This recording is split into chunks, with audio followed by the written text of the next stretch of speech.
are you excited about the Flyers? Like, a lot of change. It feels just a little bit different with a new coach. They bring in Trevor Zegras. Hopefully Dan Vladar can not be the worst goalie I've ever seen, because that's what they had as the backup tandem last year. Are you feeling good about the team? How are the vibes? I'm always feeling good about the team. Like we still have a chance at 82-0-0. However, is that going to happen? No, no. I'm excited for Talk, colleague of mine and a good buddy, and very happy for him when he got the job. I think that excited to see what he can do with the guys that we have there, and I'm excited for year two of Matvei Michkov. I'm excited to see what Trevor Zegras can do. Is he going to be a center? And I'm hoping that he can be at least a 2C, if not maybe a future 1C. Just watching some of the clips from Saturday's game when both Michkov and Zegras were playing against the Bruins, and that sick power play, I am so happy. I'm hoping we have like an actual power play that can do stuff. Like the goaltending is going to be shaky. We can get to that in a little bit. Yeah, But yeah. no, give me a power play. Give me a good power play. We did our season previews on today's Flyers show, and I asked everybody for one bold prediction.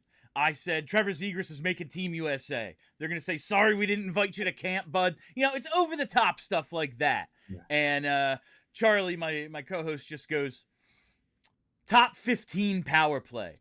And it's like, top half of the league is a bold prediction. Like not being in the bottom half, that's the equivalent of like them going to the conference final, basically, in terms of where it's been.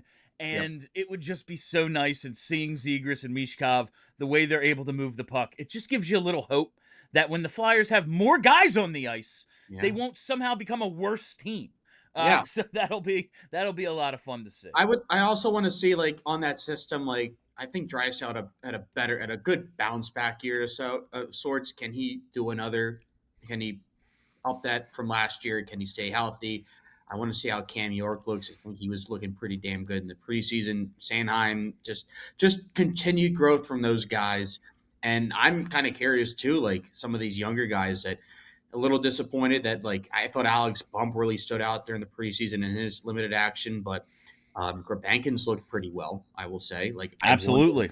Get some time, and Rodrigo Abels, we had that fun week and a half of him just playing every game in the preseason. I'm like, are you going to be your that's actually Latvian Olympic selection, Rodrigo Abels. Oh yeah. How about that? Yeah. Hell yeah, Rodrigo. He's an Olympian. That's outstanding. I am curious to see how what that position battle is. The sixth defenseman too. Like a little bit surprised about Andre being sent down. I mean, I'm fine with Zamula. I'm fine with maybe Adam Jennings, but I haven't seen that much from Noah Juleson. Dennis Gilbert doesn't really move the needle for me, but I would rather see personally like a younger guy like an Andre get a chance. But if like he's going to be the seventh guy, fair point. I'd rather have him get some minutes and not be in a healthy scratch every so often. Yeah, we've been talking about that a lot, and it just feels like the Flyers are super uncomfortable with the idea of York, Drysdale, and Andre all being undersized defensemen, all in the three of the top six right there. And yeah, if Drysdale gets hurt, York gets hurt, Andre's going to be the first guy up, but he's not going to be in the lineup every night. I will say, I'm excited for Adam Jennings. He's going to be 26 in January. Like, this is it.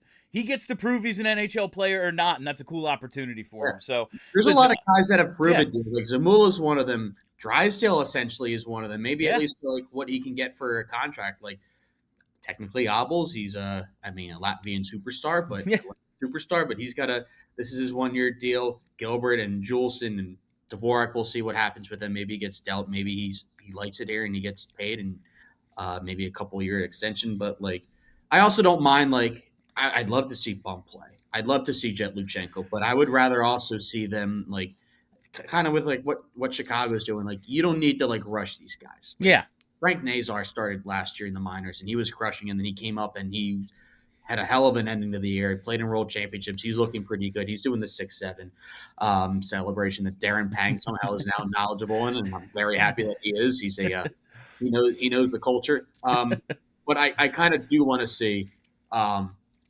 I kind of do want to see maybe some of these guys might be better off for their development to play in Lehigh Valley or hate that Jett Luchanko can't go to Lehigh Valley. It is very, very annoying that you can draft a guy, and in his draft plus 2 season, he's not old enough to play in the AHL. They're fixing it next year. Doesn't help us. Nope. But here we are with that. Yeah, interested to see how they work the Jett Luchanko situation if he gets the 9 games. Like, I think they're just going to give him the shot and see how it goes. That's kind of what it feels like to me right now. I don't know. Like I've watched a lot of preseason hockey from everyone, so like maybe I haven't watched that much Luchanko, or maybe I have and I just really haven't noticed him. I really just haven't noticed him. Like, what is your ideal? Is Luchanko? Do you want him to be a middle 6 guy, a top? Like, I don't think he's a top 6 guy, but if you think he's a middle 6 guy, like, I haven't really seen it. And you think he's going to be better than Zegras or Cates or even Couturier like later in the year? I don't know. Like. And then Dvorak might get traded or he gets to the wing. And I don't know, man. Maybe, like, do you get more development having him being on the team and maybe being in and out so often, a la maybe what you do with Leo Carlsson? Or do you send him down to the juniors again and get him another year of playing against competition? We've compared it a lot to the Couturier situation when he makes the team. And, like, that team's in a different spot. They were contenders, so it's like, yeah, we'll have a 19-year-old 4 seed. Don't care about his development. Trying to win this year made sense, but I think you could use Luchenko in a similar situation. Like, you're our 4C, but we're going to have you killing penalties. We're going to have you on the second power play. You're going to get your time. It's not just going to be 6 minutes a night. I think that's doable. I do wonder, though. They seem to want to have Dvorak at center right now, so they have a couple decisions to make. But I'm excited about the forwards, definitely. The defense, it's a work in progress. A couple guys take steps. Maybe it's good. One thing on Luchenko, too, he's a right shot guy. And right now I have the puck Peter depth chart, and it's Couturier left shot, Zegras left shot, Cates left shot, Dvorak left shot. Like, he has something there that the Flyers kind of really don't have on their roster right now. Like, Abels, even if he wants to play center, left shot. My guess for how it's going to go, Luchenko gets the tryout. I agree. He hasn't stood out. He's flashed the speed a couple times. He's had some zone entries. He seems really not interested in shooting, which is sometimes annoying. He can pass a little. He's a good playmaker.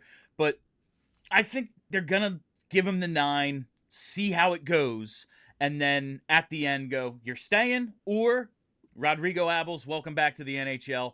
Jett, we'll see you when Guelph is, their season's over.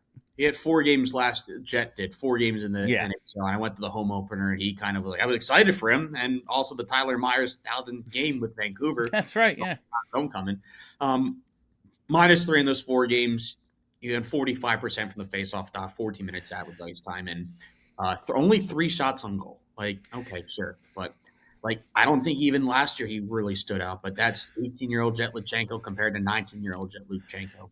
I give him a lot of credit for last year. He had, we know he's a late birthday. He'd been 18 for less than 2 months when he makes his debut, and he didn't look out of place. He didn't stand out, but he held his own in the NHL. I'd like to see him do more than that. I'd like to see him have an impact right away. That's always fun. But I could see bringing him along slowly in the league. My guess is they're going to give him the 9 and then go, yeah, he's just not there yet. They want him to be. They really, really want him to be. Yep. But I think it's going to be the tryout and then back to the O. Mm-hmm. The forward group is improved with or without Jett Luchenko. Grabenkin's coming. I expect Bump to be here by Thanksgiving, or at least the Disney on Ice trip at the end of December. Mm-hmm. The goaltending, we have no freaking idea. I like the idea that Dan Vladar could be what he was a couple years ago, or a little above league average, maybe a tandem starter. But he just has to be better than Fedotov and Kolosov. That's what it comes down to. Has to be. Should happen. And like, it's tougher to go down more than you were last year. Like, you have to try to be worse than you were last year with Kolosov and Fedotov and like Ersson being hurt. Like, I expect when I saw Vladar, I'm like, they're going to go with a tandem. And also, like, what's going to happen with Fedotov or Kolosov? Is like Kolosov going to leave? Ended up going to, like he said, and no problem so far. So that's a win. Traded Fedotov, and I just don't think he could move laterally. He's a big guy, and that's great, but like, he just could not move laterally at all. And I think like Ersson, like he kind of was selected for Four Nations. He played a World Championship for Sweden, beat it Linus Olmark. Like I I don't see him though as a number one. He's definitely maybe a 1A or like maybe more so like maybe a 1B. But he's on a contract year. He's 25. Like this is a big year for Sam Ersson. And like you've seen like spots of like his promise and he could be worth something, but like I think his ceiling is a 1B type of guy. I think it's watching the pattern of his career at this point. When he was Carter Hart's backup, he was good. He was really good. He started earning about 50% of the starts. It's going great. Then suddenly he's the number one guy, and it's mostly been a disaster since. Either he's let in way too many goals or he gets hurt. He seems like a once or twice a week guy, not a 3-time-a-week guy. Yeah. And I'm just hoping Vladar, like if they can just combine to be a .902 save percentage team, they're vastly improved from last year. Yep. 100% on that. So the Flyers, as is always the case, it seems. Goaltending. It's always goaltending. We'll see. I am feeling good about the team, but I want to look around the rest of the league a little bit. It seems like we have a lot of change this year. You know, we have McDavid waiting on the contract, full year of Rantanen in Dallas, all sorts of stuff. I mean, look, the Flyers have freaking Trevor Zegras now. That is pretty awesome. No more core four for the Leafs. So what's some of the things you're looking forward to getting from your national perspective, getting to work with TNT? Yeah, so I think we got a doubleheader to start on Wednesday. I cannot believe it's what today? It's this week, man. Yeah, I know. Like whenever it comes out, it'll be like one hand I'm counting on. Like it's great. We have Boston at Washington to kick things off. I'm not sure how like Boston shouldn't be that good. I don't think so. But we all thought 2 years ago like they weren't going to make the playoffs, and then all of a sudden they just had the best regular season in NHL history, only to get bounced by Florida in 7 games. What a sport! What a league! Washington, we'll see if it's Ovi's last year. Like there's been rumors that it may be, rumors they may not be. And then I think a lot of the storylines that I'm kind of like focusing on are in the second game. Vegas, they get Mitch Marner. Now we don't have Alex Pietrangelo for maybe the rest of his career. Maybe not. Like he's keeping it up. Like, but I think also part of it too is like we're getting a new LTIR system, I believe, this year. Yes. That I don't think it's been confirmed yet, but it seems like it's 95% happening. Obviously, with Barkov being hurt for Florida, that's another storyline, and Tkachuk being hurt. But you can't do a Vegas anymore. You can't stash Mark Stone on LTIR for 2 months and then bring in like Tomas Hertl. Like, oh yeah, here's Mark Stone. He's ready for game 1. Whoop-de-doo. They kudos to them. Like they played the system. They played it well. They played it. Yeah, those were the rules. Yeah. It does seem fair that there's a salary cap in the playoffs. Like just because you had a guy get hurt, you were able to then just be 10 million over when the playoffs start. Yeah. Like it does seem a lot more fair. The system now is if a guy's going to come back, you get league average salary cap relief up until he's back. Yep. You have to declare him out for the season. Like Florida can't add 10 million unless they say Barkov is not coming back for the playoffs. Then of course they can go and trade for Sidney Crosby, which will probably happen. Florida or Vegas, I'm telling you. Florida, Vegas, or Montreal. Or yeah, I could. One of those two. We'll see. I don't think he gets traded. Like, I can't see him being a guy. And like one of the things, like also with like a very much. Probably the most underrated player in the history of the NHL is Anze Kopitar retiring probably at the end of this year. Like I kind of had this thought when he announced his retirement. Is he the most underrated player in the history of this league? Like he won 2 Stanley Cups in the middle of a Chicago Blackhawks dynasty. He won how many Selkes in the shadows of one Patrice Bergeron? He won 2 Selkes. 2 Selkes, yeah. In the shadow of probably the greatest defensive forward in the history of the NHL. And now also Alexander Barkov's here. So it's like you could make a very good argument that Anze Kopitar is one of the most underrated players in the history of the National Hockey League. Like to do all of that, to come from Slovenia, where Luka Doncic is from, and nobody knew like Slovenia. Like, is that like a typo? Did they mean Slovakia? No, it's Slovenia. Like the stuff that he has gone through and the stuff that he has done in the history of this league, it's worth very much appreciated. That's the Selke guys are always like, oh, those are the underrated players, basically. Like, all right, they're not 100-point guys, but they're near point a game, 65, 75-point guys who take every face off, play both ways. They're awesome. And Bergeron, like, yeah, he had the East Coast bias. He gets, everyone's awake when he's playing. He's playing for Boston. Kopitar's basically his equal on the West Coast, and only half the country's awake to see him play. I called him West Coast Bergeron today, and like that's basically what it is. Charlie picked him to win the Selke this year as his going away present from the media. I think it could be Hischier too. Like Hischier's a guy. Like I think he feels like he's gonna get one. He seems like a guy, especially last year when Jack Hughes was once again out with an injury, and like I think if Hischier can keep that offense that he had when Jack Hughes is out and kind of being that leader, I think it could be Hischier there. I think a couple other things. Like I think Kirill Kaprizov gets 100 points. I wouldn't be shocked if he wins the Hart because I think he was probably before he went down probably my vote for Hart. And then all of a sudden, Connor Hellebuck's a goalie. Ta-da! He wins the Hart and the Vezina. And if Jack Hughes can be healthy, he could be the first player in the history of the Devils franchise, dating back to when they were in Kansas City, to get 100 points in the season. That is insane. You know that? There's never been a 100-point player in the history of the New Jersey Devils / Colorado Rockies / Kansas City Scouts. Like, the fact that it goes back that far, it's, we all think of the Devils, and especially during their dynasty period. It's like, yeah, man, it's dead puck. It's the trap. They're just getting by with defense and goaltending. Okay. But when it's, oh, no, it's it's Kansas City, it's Colorado, it's all of it. That's nuts. Never a 100-point guy, and it could be Hughes this year. That is good stuff. All right. We did bold predictions on today's show. My co-host Kelly said Matvei Mishkov 100 points. We're all like, I think that's I'm taking the over. But, everyone thinks he's going to have a huge year. Charlie said Kopitar, he said power play top 15. I had Zegras going to the Olympics. Give me one bold prediction for the Flyers this year or league-wide. Oof, you are putting me on the spot with this. I think it's maybe a very softish prediction, but I'm looking at your rundown that you had. I was looking at the Calder, right? Ivan Demidov is plus 200, and Max Shabanov, not Shabanov, Shabanov. Also, people, my name is Jastrzembski. It's tough to pronounce. I know these pronunciations. He's 10-1. I think a guy that could definitely make some noise as a rookie of the year is a team that no one's going to watch because they're out in Seattle, and it's Yanni Newman. Yanni Newman. He kind of stood out last season when we had the Kraken, and I was also watching their Kraken games.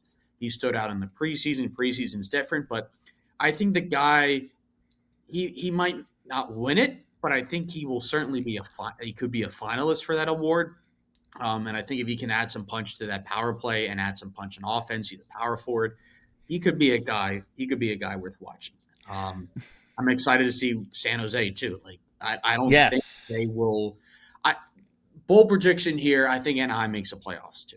Oh, that's interesting because Charlie today we did all the awards. Didn't look good when I last saw them a couple days ago in their preseason game, but we predicted all the awards today. Charlie takes chalk. He goes McDavid for Hart, and he goes, I'll give you my long shot. If he just goes nuts and gets San Jose into the playoffs, Celebrini. Like maybe he goes the Crosby route year 2 and brings home the MVP. I like that. Even though you went chalk, I like that you put it out there. I think Celebrini makes Team Canada do for the Ooh. That'll be a lot of fun. Him playing, there's a really great Mike Kelly did something on the dogs of the NHL and just their competitiveness, their puck battles. Year 1, Macklin Celebrini was having a lot of puck battle wins. Sam Bennett's one of those guys too. You don't think Macklin Celebrini is a sandpaper guy, but he is a guy. And him playing with Crosby over in Europe in the World Championships last summer, I think really helped his career, and him playing with Will Smith and all these young guys and Toffoli being there and being a loosey kind of guy, but also being I think he could definitely be a future captain of the Sharks. But I think for his development, I think he will make Team Canada unless he gets hurt. That would be getting the new blood into the Olympics is very cool. It's great for the league to see the young guys. They're going to be featured more than they really ever are because it's the freaking Olympics. That would be huge for him, the Sharks, and the league. So I'm all for that. All right, Chris, thank you for the time today. Thanks for dealing with me as I'm trying to figure out how to produce on my own. It's better than figuring out how to pronounce my name. I got it. I got it this for time. A fact. All right, NHL on TNT's Chris Jastrzembski joining us for a little season preview. Hope to talk to you again soon, Chris. Absolutely, likewise. See you, Bill. Go Birds! Go Birds, baby!